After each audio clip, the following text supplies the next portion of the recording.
to speak before either committee must fill out a registration slip found outside either door. They can be turned into the committee prior to the start of the hearing.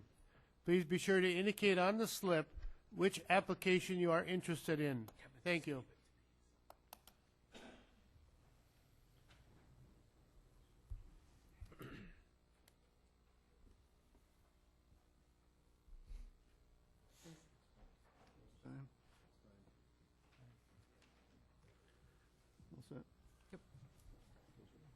Ready? Call this meeting of Waushara County Board of Adjustments to order. This meeting will begin with a public hearing. Anyone other than the applicant or their representative wishing to speak must register and submit the registration slip to the zoning administrator at this time. Following the public hearing, the board will conduct its monthly business meeting, at which time we will vote on the applications. You may stay for the meeting and hear how the applications are decided, or you may leave following the hearing. The applicant and the town board will be sent a copy of tonight's decision. Any other person wishing to receive a copy of a decision can sign the sheet at the table at the front of the room. Those wishing immediate knowledge of the outcome of the proceedings may call the county zoning office tomorrow morning. The procedure we will follow for hearing each application is, after the application is read, the applicant, their agent, or representative will have an opportunity to present their application, followed by any questions or comments from the board. Then all correspondence will be read. Then others in favor will have a chance to speak. Anyone objecting will then have a chance to speak. I will then ask for a summary of the board's field observations and staff comments. Following, the applicant will be allowed a chance for a brief rebuttal if they wish. Anyone wishing to speak should use the microphone, state their name, and direct their comments to the board. I ask that all testimony be kept brief, no more than 5 minutes, and to the point. If you are testifying as a nearby landowner, please tell us where your property is located relative to the subject property. Tonight's hearing will be recorded, and the recordings will become part of the record. Comments that are based on hearsay or secondhand information, as well as slanderous or prejudicial remarks, will be ruled out of order. The board has looked at all the properties, and the record will reflect these observations. Any person affected by an administrative decision of this board has 30 days from the filing of tonight's decision to make an appeal. Such appeals shall be heard by the Waushara County Circuit Court. Information is available from the Clerk of Court's office and qualified legal counsel. The county assumes no liability and makes no warranty as the legality of any construction commenced prior to the expiration of this 30-day period. I'll now introduce the rest of the board. On the far left is John Benz, Mark Schumacher, Kevin Fitzgerald, Larry Tim. My name is Roger Wagner. Terry Dopp Puckstedt is the zoning administrator on my right. First variance to be considered tonight, John Heftel, Hancock, Wisconsin, has made an application for a variance in accordance with section 58-828, paragraph C of the Waushara County Zoning Code to place a second driveway on a town road, one driveway per parcel permitted, to access proposed construction of a 20 by 30 foot pole shed in the AG General Agricultural Zone. Location, an approximate 1.51 acre parcel of land being part of the southeast one quarter, section 3, Town of Hancock, W12926 Beechnut Avenue. Is the applicant present? Would you come forward, please?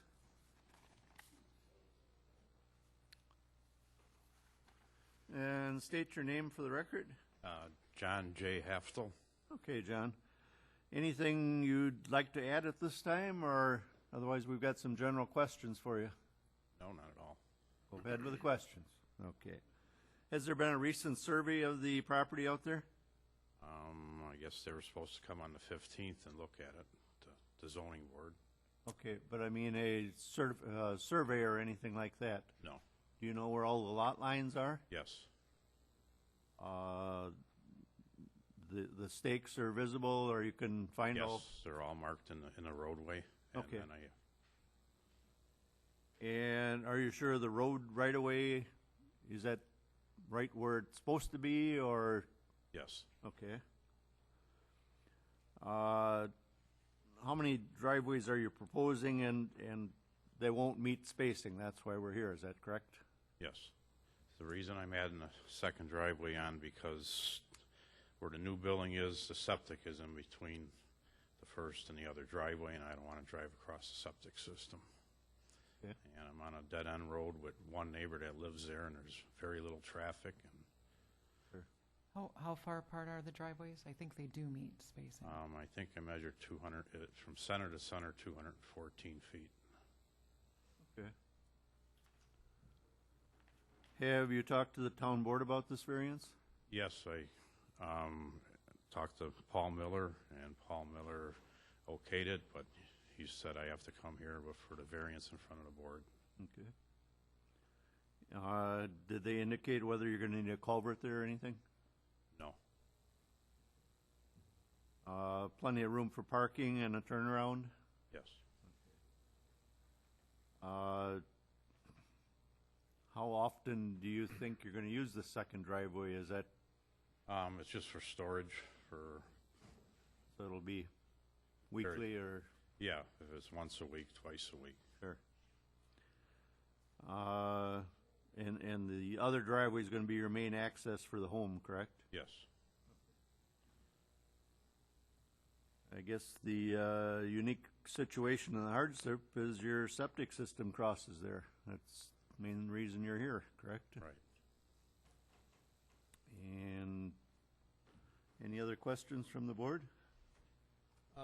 In the information you provided to the board, you indicated you've owned the property for about 21 years. Yes. Is that right? Yeah. And did you own the property when the septic was put in, or was that put in by a previous It owner? was put in by the previous owner. Previous owner. Yes.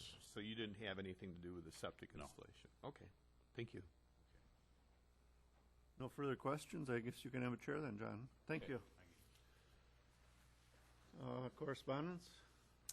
We have a letter received from the town of Hancock on September 10th, addressed to me. It says, "Dear Terry, at the town of Hancock's board meeting last night, the board asked that I write a letter informing you that the town board has no objection to this application and is in agreement that a second driveway is appropriate. Should you have any questions or concerns, please don't hesitate to give me a call." That's signed sincerely, Donna F. Flistrom, Clerk Treasurer, Town of Hancock. And then we did receive an email from Dale Rezebeck, DNR, and he says the department has no concerns or recommendations regarding the conditional use or the variance on tonight's agenda. That's it for correspondence. No one registered to speak in favor or objecting? Nope. Staff comments? For the record, the board has previously been furnished with a copy of the site plan and all other pertinent data for this application that they are considering tonight. They also visited the property and viewed the proposal and the location on site. At this time, I'd like to explain a little bit about variances. Variances ask for a relaxation of a dimensional standard in the code. The decision to grant a variance must be backed by substantive reasons, which include an unnecessary hardship as being caused by the code requirement. There are unique limitations on the property that prevent the landowner from meeting the required standards. And if the variance is granted, no harm will be done to the public interest or the zoning code. It is the applicant's responsibility to present the case and provide the burden of proof as to why the variance should be granted. When the board visited the property, they noted that the Town of Hancock Board had sent a letter in support of the second driveway, and that the buildings and septic system locations limit options on this parcel. And they also noted that the septic system was installed by a previous owner and not the applicant. As far as my comments go, this is a case where the hardship does seem to be self-created with the layout of the buildings and the septic system. However, this landowner was not responsible for those improvements. And this is on a dead-end road across from lands in the village of Hancock where driveways are not regulated. And it doesn't appear that adding one more meeting spacing is going to be a safety hazard out there. So that's it. Okay, that closes the public hearing for the Board of Adjustments. John is welcome to come in to us. We'll meet in the first room outside the door for our business meeting. Planning and Zoning will have their public hearing next, right here.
I will call this meeting of the Waushara County Planning and Zoning Committee to order. This meeting will be conducted in the same manner as applications heard by the Board of Adjustments. Please remember to keep your comments brief, no more than 5 minutes, and relative to the matter at hand. Anyone other than the applicant or the representative wishing to speak at this hearing must have registered. Anyone who has not should do so immediately and submit the registration slip to the zoning administrator. The committee has looked at all the properties and recorded would reflect their observations. Following the public hearing, the committee will conduct their monthly business meeting, at which time we will vote on the applications. You may stay and hear how the applications are decided, or you may leave following the public hearing. Any person affected by an administrative decision of the committee has 10 days from the filing of tonight's decision to file an appeal. Such appeals are heard by the Waushara County Board of Adjustments. Information and applications are available from the county zoning office. The county assumes no liability and makes no warranty as to the legality of any construction commenced prior to the expiration of the 10-day period. I will introduce the committee. To my far left, Joe Priosky, Jerry Rathmel, Fred Gallerup, Bob Wadle. To my right, Terry Dopp-Pockstead, zoning administrator. My name is Mark Kirchner.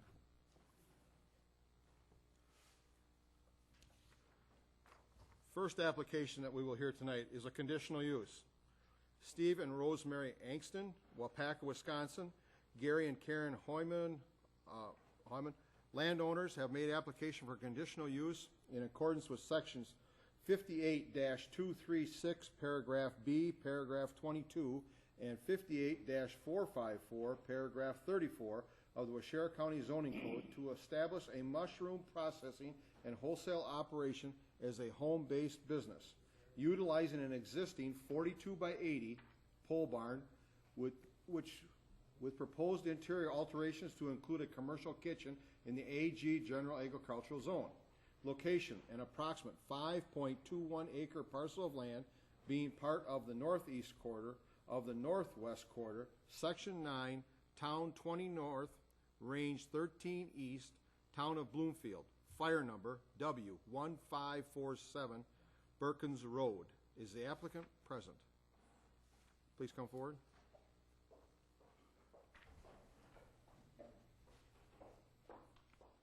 Would you both state your name for the record, please? Rosemary Angston. Steve Angston. Can you give us a little description what you're planning on doing, or kind of tell the committee what? Okay. Not all at once. Right? We currently own a commercial kitchen in Wapaka, and we have outgrown our space from a warehouse standpoint because when we do try to keep inventory, it takes up pallet space. And our little commercial kitchen is only 3,000 square feet, and it's used as a bakery for the most part now. So we knew we needed to find different space, and so we began looking for commercial kitchens as well as possibly a property that we could live at, and that is what we found. We decided we would purchase the property with the hopes that eventually we could certainly put the business into the pole building that is there. So we moved in late last month, and so we're just getting settled and hoping that we can get approval and then be able to sell our commercial kitchen in Wapaka and move our business here.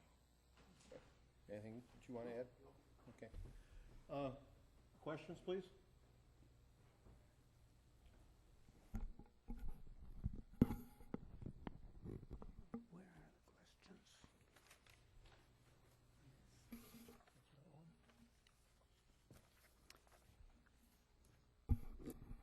Okay, has there been a recent survey?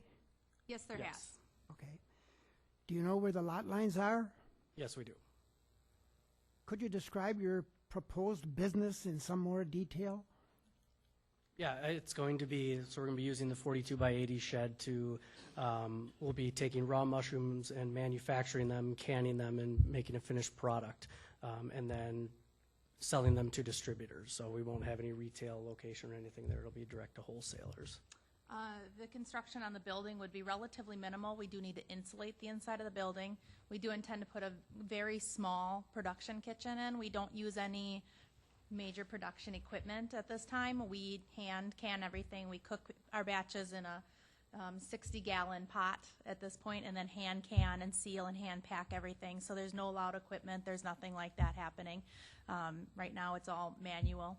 And we intend to probably keep it that way for a while. It's going to take a while for us to ever be able to build beyond that. And we think at the point that it would ever become that large, we would outgrow this building again and then have to move our production to somewhere else. And are those, that product, is that going to be a pickled mushroom? It's a marinated mushroom. Thanks for asking. It's a little bit different. And so it's the only product on the market that is like this, and that's why we've been so successful right now. Okay. Will there be any employees outside the immediate family? Yes, there will be likely one employee at this point. We do have an employee currently because it is off-site. We have a commercial kitchen. We both work full-time jobs. So this business is just our part-time, kind of our passion business. So we do have a full-time employee who makes the mushrooms. What sort of traffic will there be, and what sort of parking will you need? We won't need any parking because we don't do retail at all. The only traffic that we anticipate is delivery of the mushrooms, which comes either in a delivery truck or a semi, depending on the load. We anticipate that truck would enter from the 54, there's 2 driveways on the property, so we anticipate it would enter from the Highway 49 entrance, pull in towards the Birkin road, and then back into, there is a large overhead door. So there would be no traffic on the Birkin Road that we are anticipating. And then shipping out, so really right now we look at maybe 1 to 2 trucks a week coming in. It takes about 15 minutes for them to do a delivery of mushrooms for us. And then periodic, I'd like to see it once a week, but I think that's maybe optimistic. It's closer to once every 2 to 3 weeks to have a shipment go out. Will there be any changes on the existing driveway? No. Nope. Are you planning to install a new driveway, or is the one that is there going to serve the purpose? The one that's there will be just fine for what we're looking for. It seems to me like your narrative said that the traffic pattern was going to be the opposite, that they were going to come in off Birkins Road, pull towards Highway 49, and then back up. No, if it was, I wrote it wrong then. It would pull in from Highway 49. Part of that is I don't know if there's a weight restriction on trucks on Birkins Road, and on 49 there isn't for in winter weight restriction. So, and it really just makes the most sense. The driveway's a little bit larger on that side, and there's perfect angle for them to turn and back into the truck. They could come from either direction. It would be fine. But we think it would be less disturbing for people that come directly off of 49. They won't have to stop on the road and back in or anything like that. They'll be able to pull directly into the driveway. Yeah, with the U driveway, there's an area to turn around, back in, and then back up to that door. Then there was some other discussion on the site plan about installing a driveway to the south of the buildings. That's future state. So at current state, we're looking at leaving the driveway as is. If we did decide to do that later on, obviously we'd have to go through the whole process again. We just wanted to list that on there just so in case that was something you guys wanted to know, that is kind of the future state of possibilities, but that's not anywhere near what we're looking at doing anytime soon. And the main reason for that is for a loading dock. And our plan to resolve that is to have a skid steer inside of our building that can lift the pallets on and then hand skid steer or hand pallet jack that into the trucks. So we wouldn't have to install a loading dock. Is there an advertising sign planned? I think the only sign that we talked about, it's not necessary for the business, but I thought maybe something to show drivers that they're at the right house, but I don't see a need to necessarily have that. Since there is no retail There's no plan. retail, so there's not really any need for it. Are you aware of the state building codes and other state requirements, and will they all be met? Yes, absolutely. Yep. Have you considered the health department regarding the regulation of commercial kitchens? Yep, I've made all the contacts and everybody's aware of what we're looking at doing. We actually have a engineer coming out tomorrow to put the plans together to get them state certified, and then I will be taking those to the Department of Agriculture so she can help plan out what the actual inside of the commercial kitchen area is going to look like, because that's what they're requiring. So I think because we've been working with the commercial kitchen for about 3 years now, we're pretty familiar with that process and Okay, making sure. sure we have our due diligences Have completed. you contacted the town and discussed your plans with them? yes, I did talk to the town chairman. He mentioned that the group wasn't able to get together to discuss it in full detail, but he mentioned that he didn't see anything wrong with, or any issues with what we were planning, and he was going to be sending a letter through. Okay. And you are using the existing pole building that we pulled right up in front of? Yes, yep. When we visited? Okay. And what sort of modifications need to be made to the pole barn? Basically insulating the inside of it. Right now, it doesn't have any sort of insulation, so that would be the big piece. And then putting a small corner, which we're assuming, as we showed on the application, to be about 25 by 25 feet. That would consist of our steam kettle that we use currently, our commercial refrigerator that we have, the 3-compartment sink, as well as the other things that are going to be required for the commercial stove. kitchen, and the stove, yes. How much wastewater does this type of operation generate, and what does it consist of, the wastewater? Very, very little. We have very little waste, so there's no water. So we use red wine vinegar as our base. And so what doesn't go into the cans, we currently do dispose of, and that usually amounts to about 8 gallons per batch. So very minimal. Even from a wash, we don't wash our mushrooms any longer because we buy them pre-washed, so we don't have any wastewater in that. So it's extremely minimal. Don't you have to wash the jars or anything like Yes, the that? jars get washed, so there will be a dishwasher in there as well, so, in the kitchen. And what sort of sanitary facilities are you planning, if any? What do you mean by sanitary facility, I guess? Restroom? Oh, yes, I'm sorry, yes, so there will be a restroom outside of the commercial kitchen area. Between that and the warehouse is what we're planning on. And that will be for the use of the employees, or? Yes, yep, use of the employees. Okay. And how about for a truck driver who is in need? I suppose they could probably use it too, but, we'll see. Fred's looking for a job. It was right here. I think he added that one in at the last minute. Have you talked to a plumber about what is needed to handle your projected wastewater needs? Yes, yep, we have been in contact, so. They're drafting a plan as we speak and have been in contact with the county as well to try to find out if we will need to install a mound system or if we can either tie into our current septic because of the amount of waste, or if we can put in a conventional system. Are there floor drains planned in the building, and if so, how will these wastes be disposed of?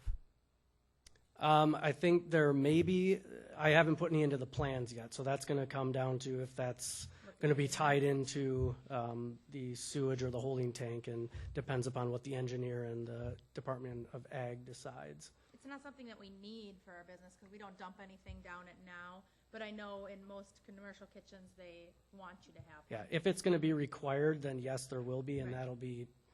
that'll be all part of the state certified plan. Are there any additions or buildings planned other than what you have indicated on your site plan? No, nothing additional. A chicken coop. Oh, yeah, Not but that's not anywhere part near of, yeah. Marinated chicken? Yeah, it's our new line. Will all activities be inside and no business or products stored outside? Correct, everything will be inside. Is this strictly a wholesale? Well, I think we answered that already. Yes, yep. Just strictly. And do you need a separate address for the business? No. If an approval is granted, when do you anticipate and improvements would be completed and the operation would begin? Yeah, well, step one, we'd have to sell our existing commercial building that we have, because that's where all of our capital is really tied up at this point. So if we were to gain approval, that would be up for sale immediately, and we would like to try and get the process going, so. Okay, well, those are the questions that I have. Anybody else have any questions? I got one question. Did you ever take a semi and turn off at Birkins and come around there? We haven't tried it. No. Mm-mm. Is it pretty pretty awful. Suggest you try it. Yeah. I saw you guys trying to pull out in the truck itself, so. It wouldn't pull off of Birkins, though. They would still pull straight onto 49 then from our driveway. But you're saying they're going to come off 49 Yeah. Yep. and be able to turn around and back up to your dock, Back into the the garage. doors that are facing 49, Yeah. It's an RV size door, so they'll be able to Yeah. turn and back into that. and then go back out. 49. on Back 49. straight out Yeah, 49. It's really tight.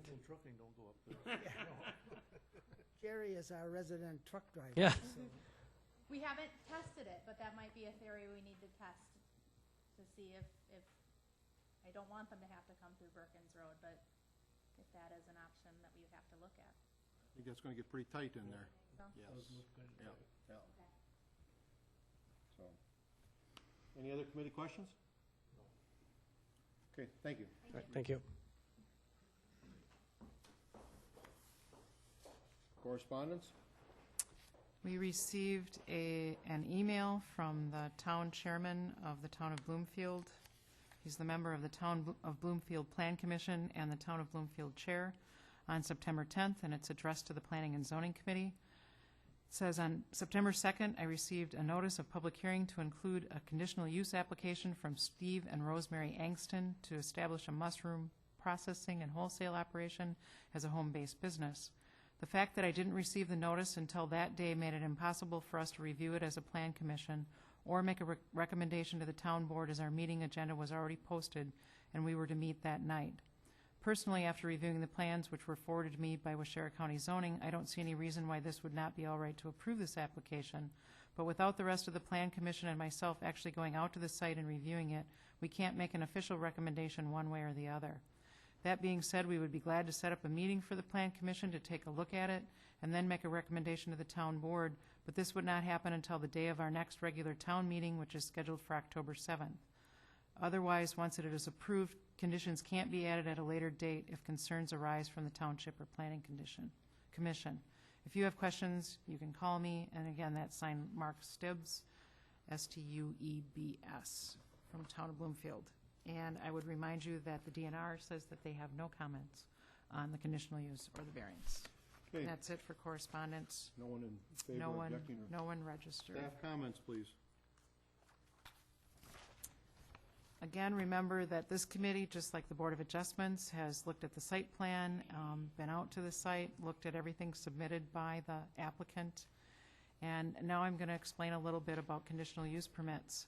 All defined zones have uses that are permitted outright, along with uses that may be permitted provided certain conditions are met. And that's what we're looking at here. A use that may be permitted provided that certain parameters can be complied with so that the use remains in keeping with the surrounding uses in area. In some counties, they're called special exception permits. We call them conditional use permits. Again, it is the landowner's responsibility to provide the information that shows the committee this use is still in keeping with the zone and area it is proposed for, and that any conditions placed on it will ensure it will be a good neighbor to the surrounding landowners. When the committee visited the property, they noted that it appears that there could be traffic problems, especially with larger trucks and semis using the existing driveways. They also noted that the driveway on State Road 49 does not appear to be suitable for larger vehicles with the angle of entrance and could present a safety risk in its present location. They also noted that a second address number may be necessary for the business. They also noted that limiting the number of employees would help limit the expansion of the business beyond what is allowed under a home-based business conditional use permit. As far as my comments go, there certainly are several unanswered questions with this application. Ingress and egress by large vehicles is questionable with the current driveways, and the access on State Road 49 appears to be relatively difficult to use and probably unsafe for commercial use. The capture and treatment of wastewater generated by this operation, even though the applicant says it has been considered, we have not had anything submitted to our office. I also think stormwater could be an issue with an increase in impervious surfaces when that other driveway is installed.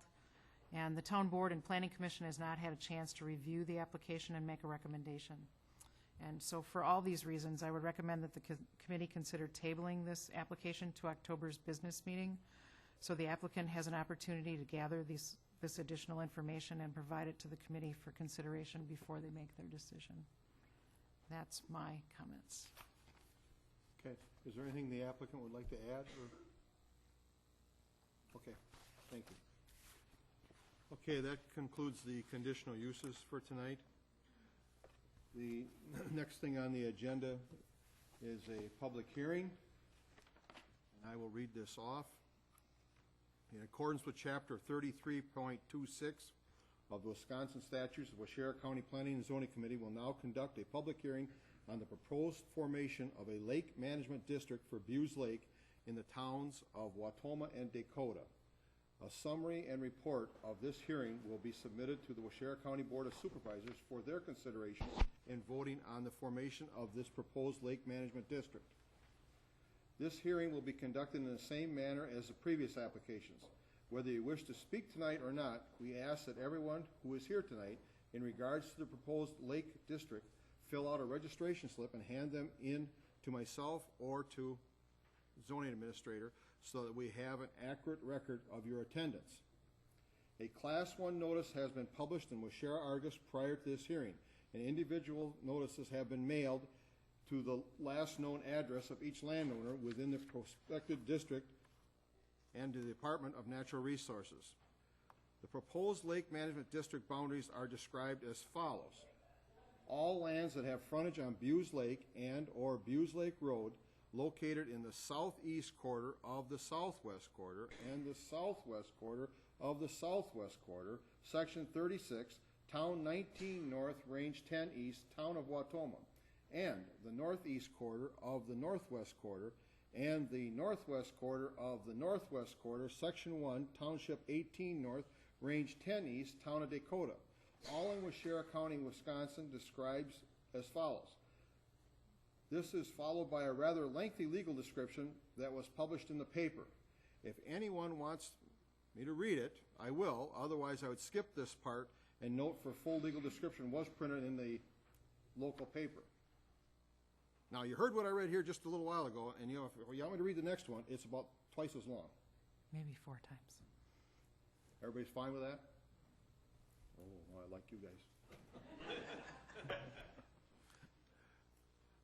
Okay, we'll begin the hearing testimony as follows. I will ask the persons or persons who circulated petitions to present their request, followed by any questions or comments from the committee. Then all correspondence will be read. Then others in favor may speak. Anyone objecting then may speak. I will then ask for staff comments. Anyone wishing to speak should use the microphone, state their name, and direct their comments to the committee. I ask that all testimony be kept brief, no more than 5 minutes, and relative to the matter at hand. If you are a landowner within the prospective district, please state so. Tonight's hearing will be recorded, and the recording will become part of the record. Following tonight's public hearing, the committee will record their observations and make a recommendation that will then go to the county board for their consideration. We will now start the public testimony. But first, has everyone that is interested in this, have they registered? Have you registered? If there's anyone, there's slips up here in the front.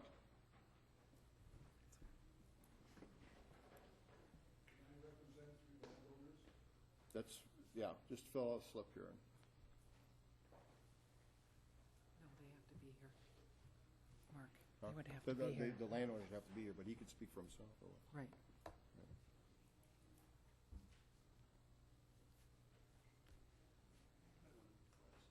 Oh, and does that pen work?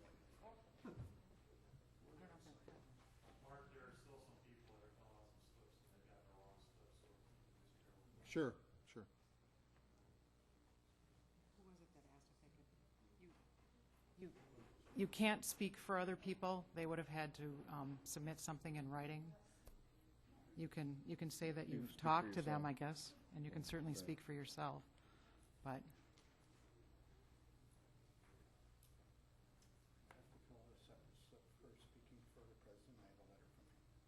no, just give us the letter. Yeah.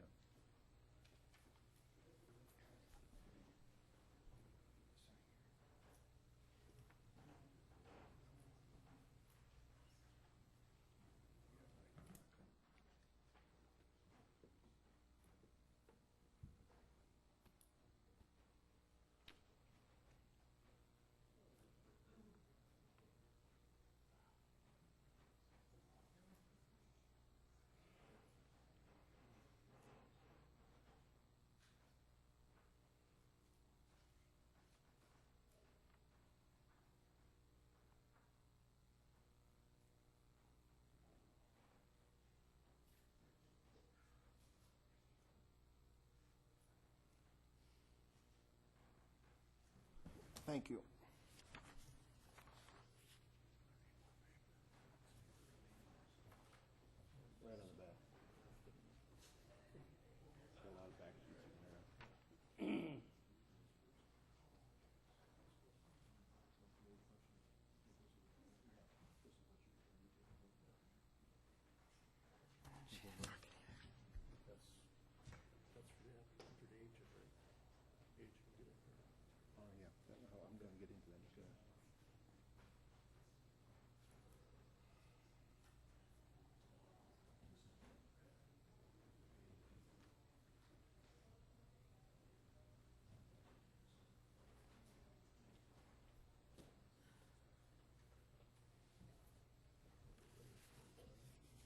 Once again, while Terry is getting things kind of straight in here, once again, has everyone that is interested in speaking on this application tonight registered? Okay. Now, is the person or persons who circulated the petition present? Would you come forward, please? Would you state your name for the record, please? Richard Delisle, N2678, Buge Lake Road, Watoma. DE, capital L-I, S as in Sam, L-E.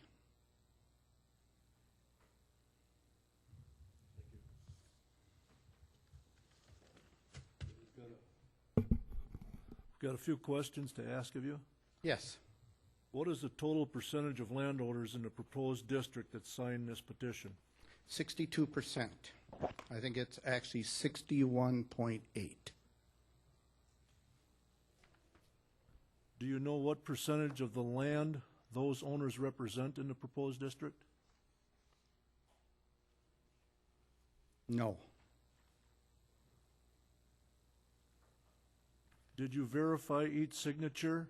And if not, could you please tell us how this was done? I verified every signature, even the ones that we had a couple sent out. Some I went hand-delivered. We've had various people on our committee going out and getting signatures. We had each signature verified at the time and notarized at the end. Has anyone advised you that they wish to have their signature withdrawn from the petition? No. What is the proposed name of the district? Buge Lake Management District.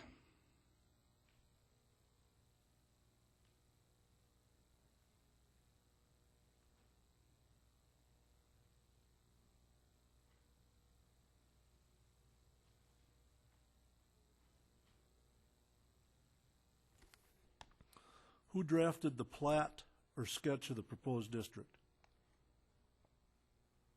I did the sketch from drawings that was provided by the county here. Because it was in two towns, I had to put two maps together. And then I outlined the district. And then the survey was done by the county surveyor. How did you come up with the legal description for the proposed boundaries of the district? The county surveyor.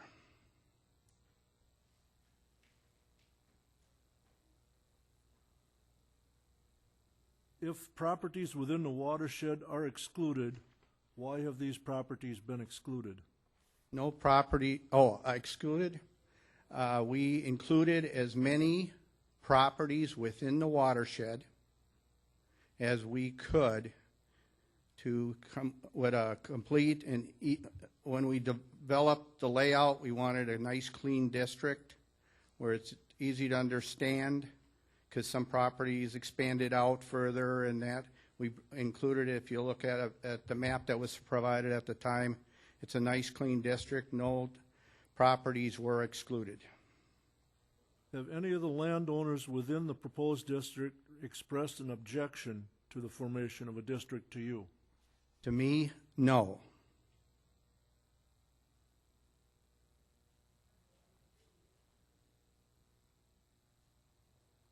To your knowledge, what is the reason for the objection, if there was one?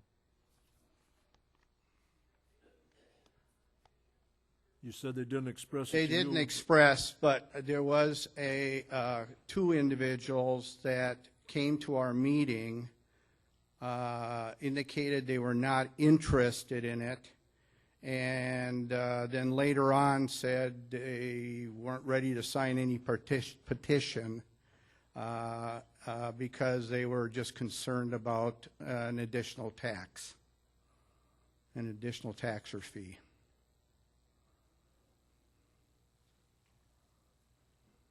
Okay, why is the proposed district necessary?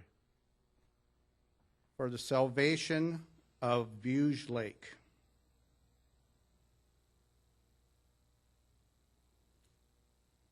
How will the proposed district promote public health? By having a clean lake for recreation for everyone. How will the proposed district promote comfort? Comfort. It's in the statutes. Well, I'm more comfortable being on a lake that's clean than one that looks like a sewer. I don't know about the others, but I am. How will the proposed district promote convenience? The proposed district, one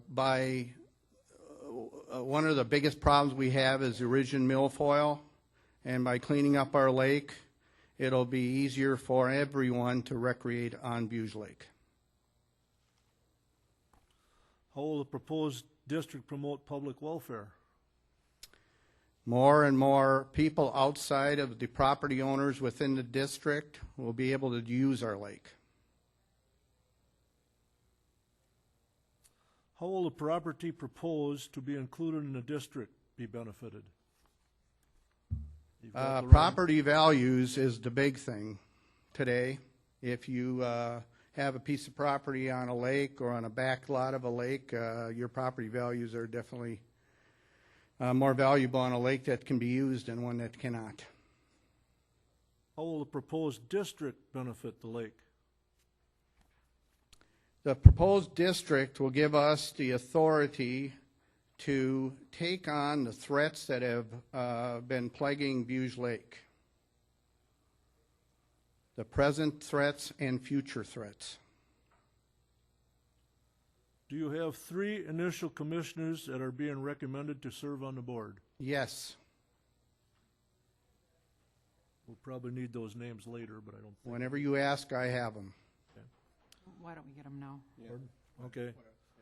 If you can give me the names and the spelling. Okay. Let's see. I got to look them up. 1 second. Myself, first of all, Richard Delisle, D-E, capital L-I-S-L-E.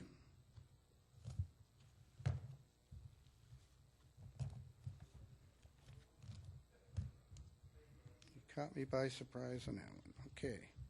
Thought you're going slow. Bob's our secretary, so he's got to write down twice. Oh, good. Then I'm a little slow right now.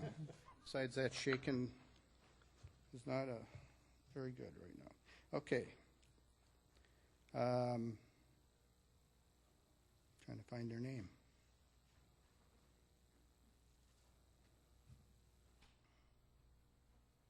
Sherry, S-H-E-R-R-Y, L, Benke, B-E-H-N-K-E. B-E-H-N. N-K-E. Okay.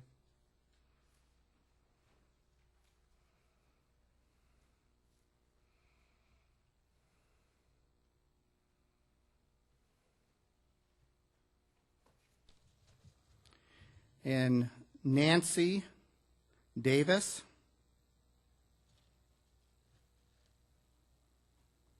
D-A-V-I-S. D-A-V-I-S. Thank you. Is at least one of these individuals a resident of the district? Yes. If so, who? Myself and Nancy Davis.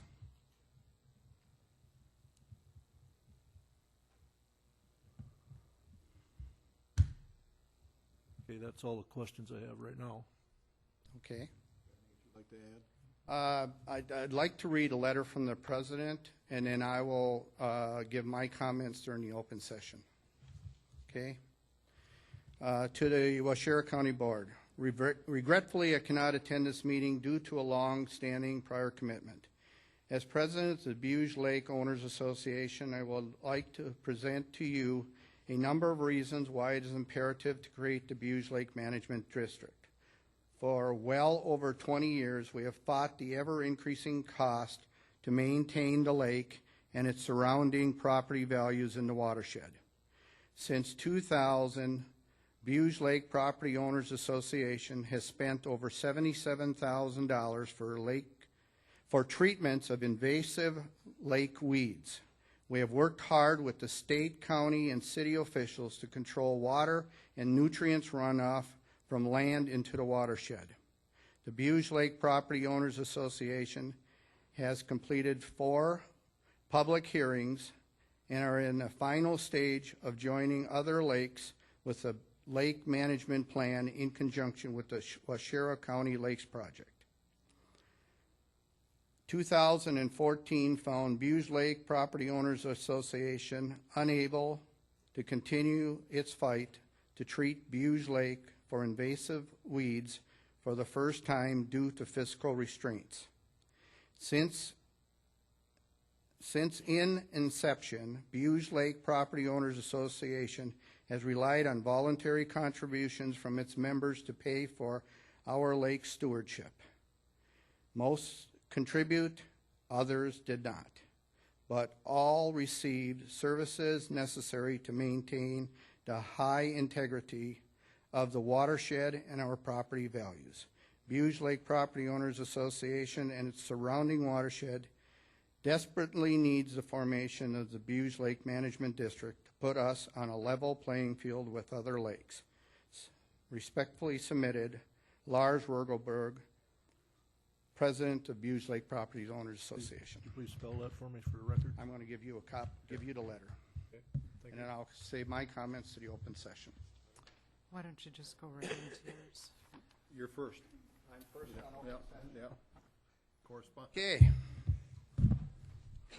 Well, my name is Rich Delisle, and I have with us tonight, and if I could have the show of hands for people from Beuge Lake Properties Owners Association that have signed the petition.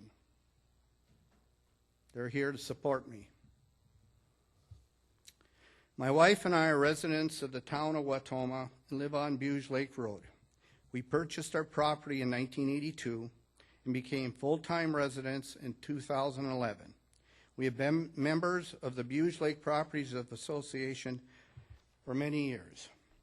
At our September 2013 meeting, the Beuge Lake Property Association, Owners Association, decided to explore the creation of the Lake Management District. Throughout the winter months, we researched the creation of the district. Also in 2013, we treated our lake for erosion water milfoil, which completely exhausted all of Beuge Lake Property Association, Owners Association funds.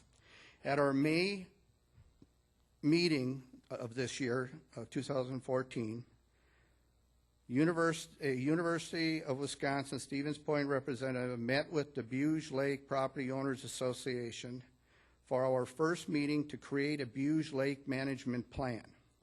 Because of the amount of time this took at the meeting, we were unable to discuss the formation of a district.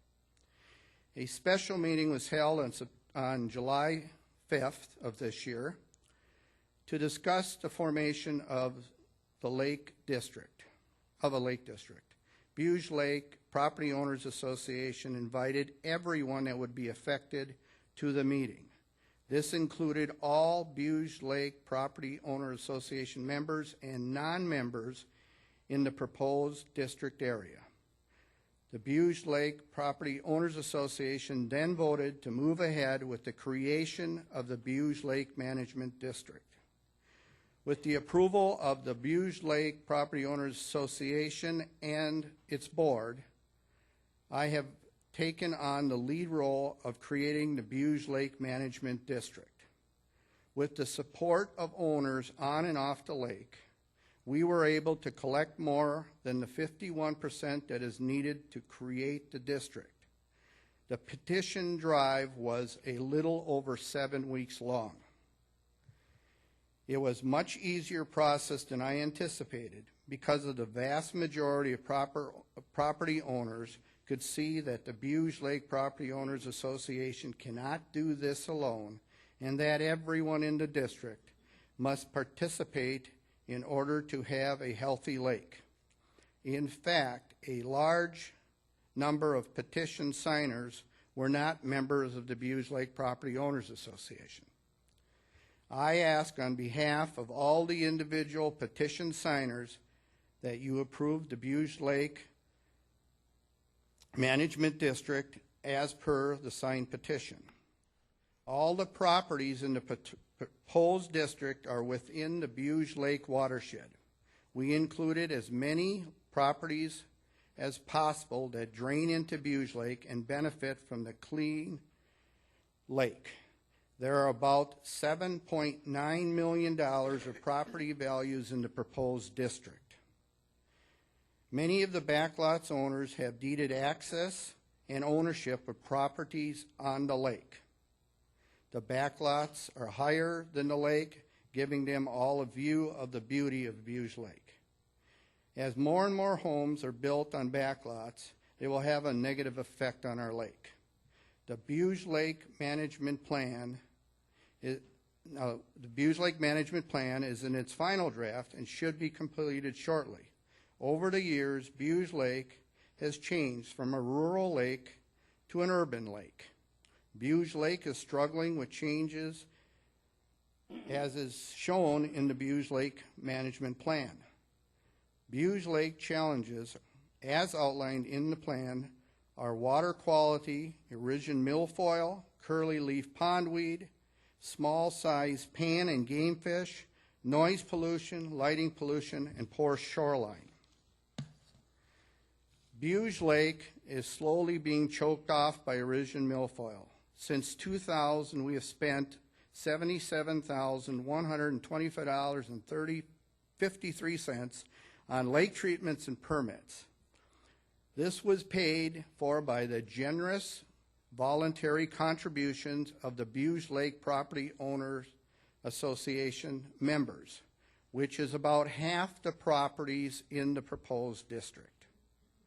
We cannot continue to have only half of the property owners pay for those who do not contribute anything and receive the benefit of a clean lake. The Buge Lake Property Owners also has spent countless hours in cleaning up the lake by hand pulling and disposing of erosion milfoil. Tons of AIS has been removed from Buge Lake. Time is of essence. We are faced with a full lake treatment in May of 2015 at a cost of over $12,000. In May, Buge Lake Property Owners members was asked to contribute $250 for lake treatments, and then in September, we were asked to contribute another $250 to be paid by December 31st. It's $500. With the formation of a district, we will be able to implement the Buge Lake Management Plan, obtain grants, access credit, fair lake assessment fees, working close with the DNR, Waushara Lakes Council, Waushara County, UW-Stevens Point, and other organizations as needed to protect Buge Lake. We will be better able to take on all the present and future threats to Buge Lake. Buge Lake property owners alone no longer have the resources and the personnel to take on this growing task. Buge Lake is an asset to all property owners, surrounding property owners, the town of Wautoma, town of Dakota, Waushara County, state of Wisconsin, and for all those who use it. We must protect Buge Lake. We ask that you approve the formation of the Buge Lake Management District. Thank you for your time. Thank you.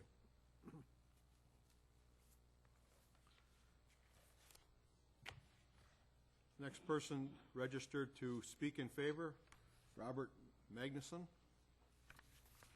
No, that's mistaken. That's, oh, okay, you filled it out wrong? Okay. Registered only in favor, but not speak. You want to change that one? Sure.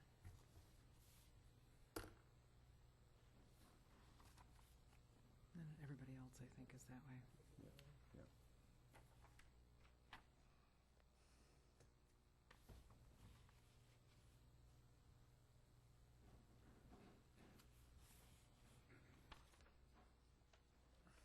Registered only in favor but not speak, Mark Schomer. Forgive me if I don't pronounce these names right. Registered only in favor but not speak, Mike Ratajic.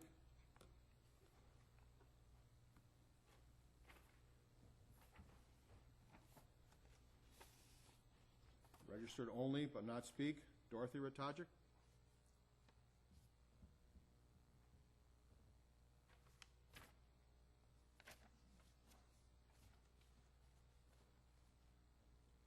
Registered only but not speak, Dale T.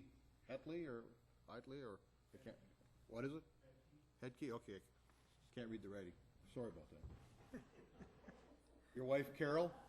Yeah, okay. Don't feel bad, you couldn't read mine neither, so. Ask Jeff Nett about that. H-E-D-K-E? Yeah. Oh. H-E-D-T-K-E.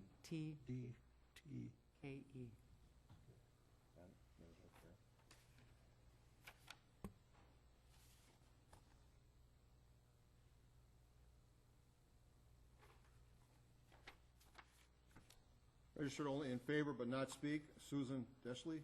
Delisle. Delisle? Well, we'll get it. No, don't worry. We'll get it.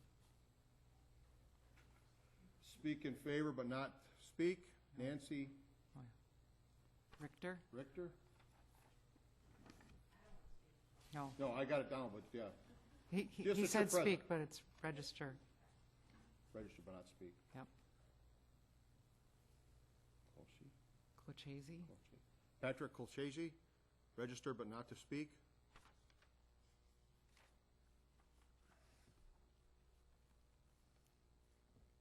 Registered only but not speak, Perry Jamar. You got that one right.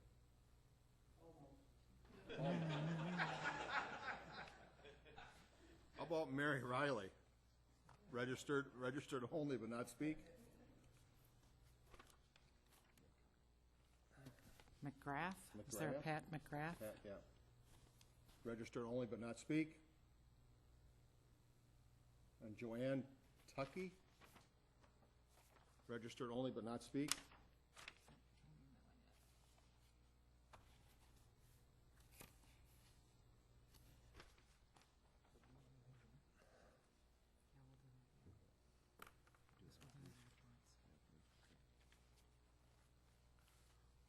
Okay,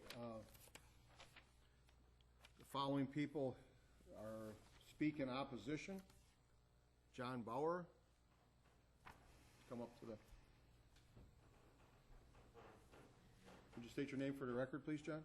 My name is John Bauer, address N2599, Buse Lake Road, Watoma. Okay, go ahead. I am asking you to vote no tonight on the basis of a lack of disclosure on the financial side of things to the non-lake people. I had contacted, once I learned what the zone was, I started contacting some of the people that were on the back lots, including businesses. I stopped in at Weekly's last week. They had not heard of, they didn't, everybody received the zoning hearing notice in the mail, but they didn't understand that it had a tax implication on them. What they did understand was that that the people of Buse Lake were trying to make their lake better, and we all applaud them in that. Their efforts are I don't think anybody wants a poor lake.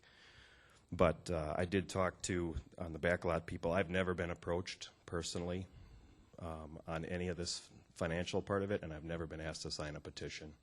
I was invited to their meeting in July. My wife and I both discussed it and decided, one, we went up to Minocqua for vacation with a big boat that we can't use out on Bues Lake, and two, there's 41 or 44 lots on the lake and 25 across the street, and we were not going to walk into an ambush. And we also try to keep peace with our neighbors. We've lived there since February of 2009. We built a house. We have lots 1 and 2 in the subdivision. I believe we've added value property-wise. We do not have lake access. We do not use the lake. Last time I used the lake, I was 17, and I think I paid $3 at PEX to swim. So, I did contact Stephen Sherrill Weekly, Jerry Warsek, Cliff Finn, Dick Barber, and Dave Favel in this past week, and not one of them had heard of this. A couple of them are here to speak on behalf tonight. Some of the others are in Chicago and Milwaukee, and they were not able to come and speak, but they would be glad to talk to anybody if they were asked an opinion. There were a couple that I could not, that were non-residents that I did not get a hold of as well. I would ask that you vote no at this time on this, in light of the fact that there's the across the street people are outnumbered. There is no way to be that we could win that vote, and on my behalf, I do not wish to be included on the tax side of that. I don't see the benefit to my property. If anything, if for some reason that you would put this through, I would ask that you make it a straight fee, because if it is property-based, I am the highest taxed house on Bues Lake Road, in the town of Wautoma. The other thing that I would ask is if there was a cap on it, because my wife and I were invited to join the Lake Association. We moved into the neighborhood in February, and we went to a Lake Association meeting. They usually have them, I believe, on Memorial Day and Labor Day. And we went to a Memorial Day one, and we decided at that time that it wasn't something that we could or wanted to do. And we have a swimming pool for swimming, and my in-laws live on a lake outside of town, and we go over there, and we help them clean their lake. It's pulling weeds. But I would ask you at this time to vote no. Thank you. All right, thank you. Warsek. Gerald Warsek?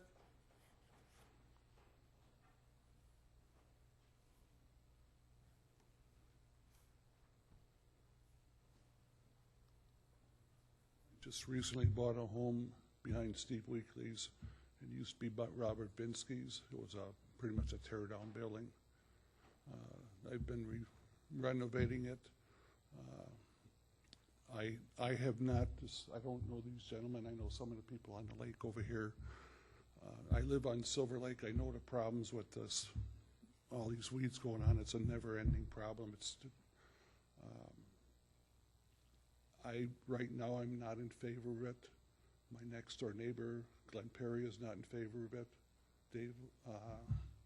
Ed Sobieski is not in favor of it. Those are the next three down. We're not unreasonable men.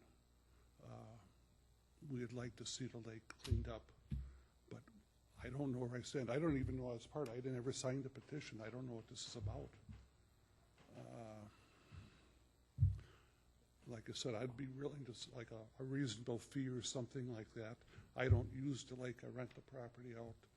The tenant is going to buy the property. He's a good man. Glenn is not unreasonable.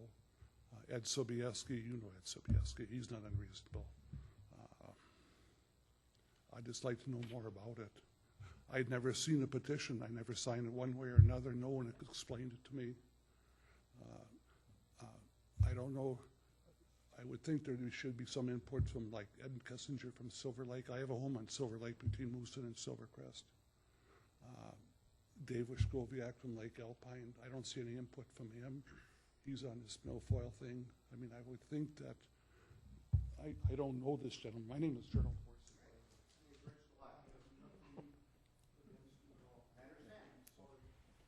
But I don't see any input.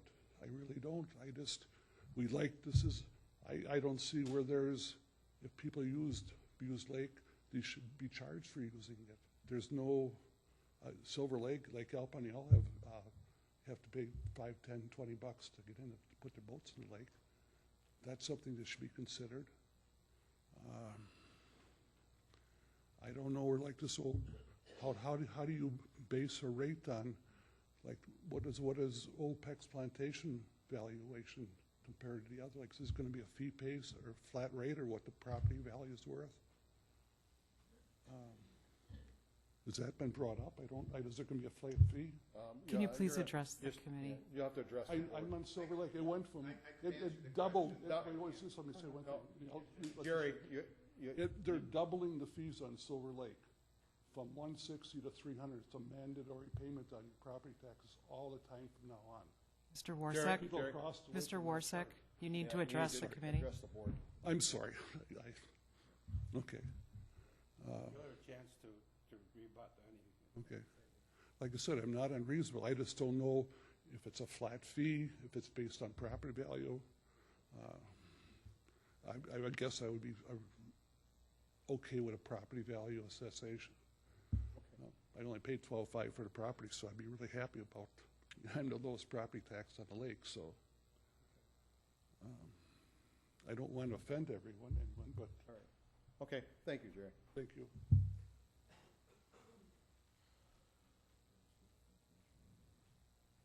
David Favel? Up Appear here. and speak for information only? Would you state your name for the record, please? David Fable.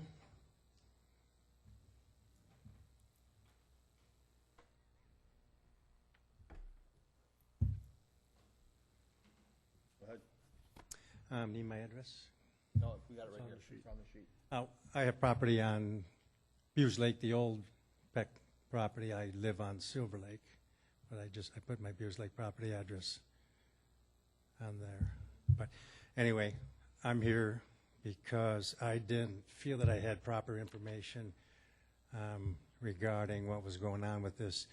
The Lake District proposal was brought up to me in the last week, and did you know what was going on? And several people that were involved started explaining, what we're up against. Being a parcel in question that pays the highest tax on the lake, obviously, this concerns me a great deal. I believe I have the smallest house on the lake, if not one of the smallest houses on the lake that would use that lake, and that is a rental. The property is a commercial property, sitting vacant. So for a taxation above the 2.5%, which was explained to me, that's a cap that could be imposed on our assessed value, charging me $750 to help clean up a lake that I'm never going to use when I live on Silver Lake, and I'm experiencing that, there as well. I'm having a hard time. But so basically understanding this, sir, I believe you mentioned that you had asked the question, is there a majority of land ownership as far as the vote is concerned, and is that relevant? Because if it is relevant, then I would ask at this point, because I don't know where this is headed and how we're going to be taxed and how much I'm going to have to pay, it doesn't seem that there's equity in the decision that someone like me should have to pay more than anybody else for having the smallest house or close to the smallest house on that lake and not use that lake. So that is my main concern. So I needed to come here, learn more about what the proposal was about so I could speak about it. And at this point, I am in opposition because information has not been provided to me to explain to me how I am going to be impacted in the end as a result of this decision. And, you know, putting the decision-making in the hands of what sounds like maybe 4 people on an association greatly concerns me on how those monies would be handled in the future on my behalf or not on my behalf. So at this point, I'm in opposition, and I would like to request that we do ask that a formal inquiry be made on whether or not we do have quorum for a decision based on land ownership. Because obviously, if it's based on a per mill rate, those people are going to be affected a lot more than just a fee base on someone who's not paying that much. So basically, if I could get more information, we could hold off on this before a decision is slid by without everybody understanding what they're getting into. At this point, I fully plan on sharing it with all the people that are impacted, just so they know, what we're doing. I feel that I've been uninformed with this. Thank you. All right, thank you. Let's go back to correspondence. Okay, that concludes the people asking to speak in favor or opposition. Correspondence, please. We received an email today addressed to Megan. It says, I am not able to attend tonight's meeting because of a cold, but would like my voice heard. As per our conversation earlier on Abuse Lake Management District, I am opposed to the formation of another taxing body. I have been a homeowner on Abuse Lake for almost 40 years and have seen a lot of changes, but nothing like this, whereas I feel this will have a negative impact on the value of my property, as well as others. I feel it is premature to vote on this without all the property owners knowing the facts.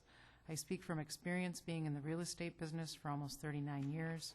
One of the first things a client asks about is the taxes on the property. If the property is in a special service area, which is almost the same as what's being proposed here, the comments are usually negative and people go elsewhere to buy where there is no additional taxes added onto their bill. This in turn brings the value of your property down. I feel that my property value has already come down enough due to the real estate market, and adding additional taxes would only make things worse. The creation of a taxing body for purpose of a purely aesthetic nature is unfair to anyone that wants to keep their property value stable. And that signed, thanks, Marvin Vestuto, owner. And then on September 12th, we received a letter from Jeffrey Nett, the chair of the town of Watoma, addressed to me. It says, during our September board meeting, we did discuss the proposed Abuse Lake Management District. During the summer, we received a lot of information and had discussions about this proposal. While we can see the positive points to this program, we did receive negative comments from people who live on the back lots. Their concerns were being part of the taxing district when they were not on the lake. With all the information and town citizens' responses, the Watoma Town Board is taking a neutral stand on the proposed lake management district.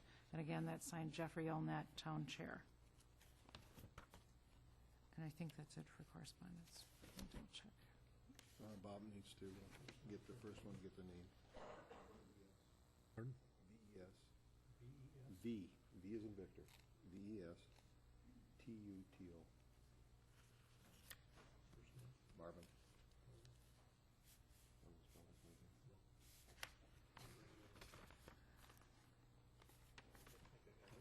Oh, and this was the letter that he read. Okay. Okay, no other correspondence? No. Staff comments? Okay. I want to address a couple of things. First of all, I did check, along with our GIS people, the number of landowners that signed, and there's a very rigorous protocol on how many people are eligible. Trusts are sometimes just one, and so we hashed through all that, and the number, percentage of landowners that signed in this proposed district was 55.8%. And then they need to submit as over 51% of the number of landowners or the acreage in the district, and the acreage comes out to 25.75% of the land, because there are some landowners that own big parcels, as was testified to. The other thing that I would like to tell you is that this board or the county board does not set taxation. You know, that's done by the residents or the property owners in the district at their annual meeting. This is not something that this board can comment on.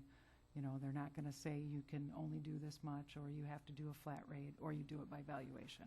That's something that if the district is formed, the members of the district then vote on. I'd like to talk a little bit more about lake management districts and the process involved in forming them. They are specialized units of government designed to manage a lake or group of lakes. And one of the major differences between lake districts and lake associations is that lake districts do have that ability to tax property within the district. Lake district day-to-day operations are carried out by a board of commissioners composed of elected volunteers and local officials. The financial direction of the district is determined by the district residents and property owners at the annual meeting. Unlike other governmental units, like towns or sanitary districts, non-resident property owners have the right to vote in lake districts. A lake management district is a governmental body with statutory responsibilities to the resource, the local citizens, and the taxpayers. The powers and operations of a lake district are set by law with legal responsibilities and consequences designed to ensure the rights of the public are protected. Lake districts have the power to levy taxes and impose special assessments. They can operate water safety patrols. They can enact boating regulations. They are eligible for state lake grants. They can borrow money. They can make contracts. They can acquire and sell property, and they can sue and be sued.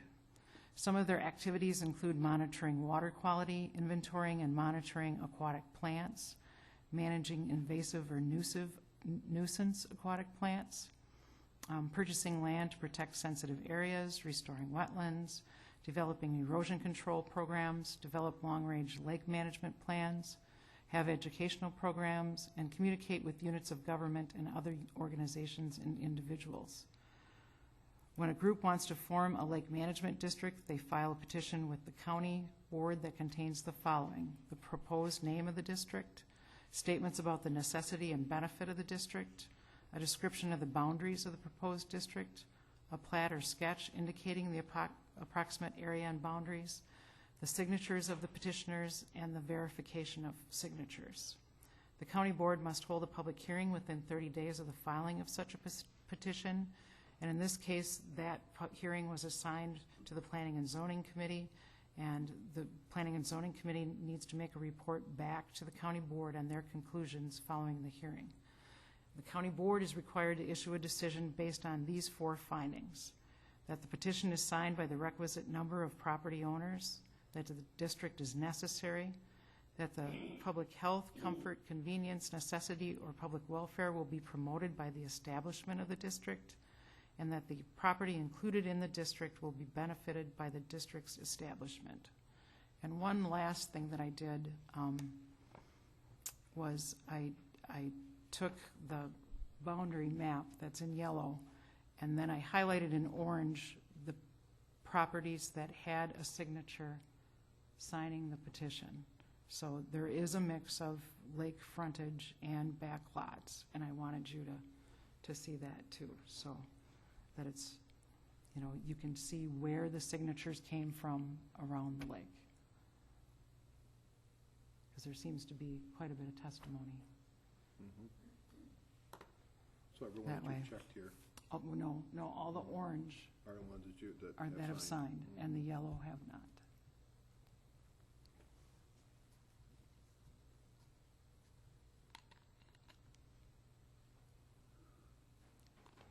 The check marks were to make sure that we had everybody, all the tax parcels in there. We did a lot of checking. We wanted to make sure we had it right. Did a lot of work.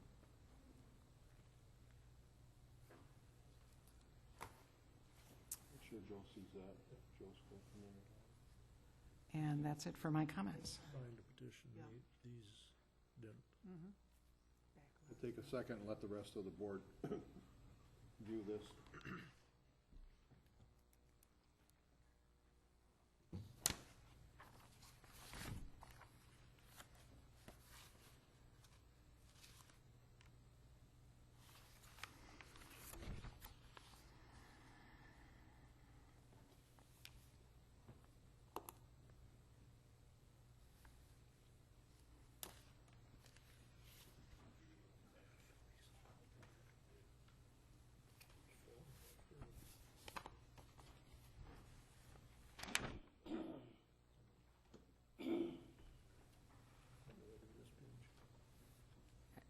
business meeting. Okay, is there any rebuttal or anything that please come forward? No, please step up to the podium. Terry's comment about signatures. I hope I got this right, Terry. It's 51% of land, owners of land within the proposed district, or the owners of 51% of land within the district. Correct. I didn't hear you say or, so Correct. it's one It's or the one. other. Okay. And then as far as some people feel that they are worried about the taxation portion of it, as I've told everyone that has asked me that question, I can't answer it because I'm not a district, it's handled by the district commissioners. I did look into, I was concerned and wouldn't have included any backlots if there wasn't a way that backlots could be treated differently. Because in my own heart, I don't believe, although I believe there's a benefit to backlots, I do not believe they have an equal benefit as the people that are on the lake. Also, because I'm not, whoever is commissioner, commissioners can change over the years. So taxation can change, and I think that's a little bit what's happening over on Silver Lake. It's been around for a while, and you're seeing more taxation on some of the properties. As far as how it's going to be taxed, as I told the members, I can't answer that question. I'm not a commissioner. But if you took a simple number as taxing based on value, because all properties on Views Lake are of significant different sizes, there's a lot of small lots, and then there's some huge lots. It's only fair to tax probably on value, but that again is up to the commissioner. So I can't answer the couple questions that did come up by some of the people on the back lot. We did put this petition together fast because we ran out of time, because the original meeting was taking some of our time for a lake management plan. And so we had to have that special meeting, and some people are already leaving to go to Florida tomorrow. So we had to talk to as many people as we could. For those that weren't reached, I don't know how come. I've been available, except during that 7 weeks, I did take a vacation and turned it over to other people on the lake. I assumed that everybody was contacted somehow. I know they all received, either by hand delivery or by mail, for the people that live in Florida and all over the place, because there's a lot of people that are not living on the lake, that own property on the, living in the district, that do not live in the district. There's a fair amount of those people. The information was sent to them, and they were invited to our meeting. So if anyone wants any more information, I'll be more than happy to answer any questions to anyone. And, sir, you won't insult me. Okay? Thank you. Thank you. Okay, that concludes our public hearings for tonight. We will now conduct our business meeting, and roll call showing everyone's present. Need an approval of the agenda.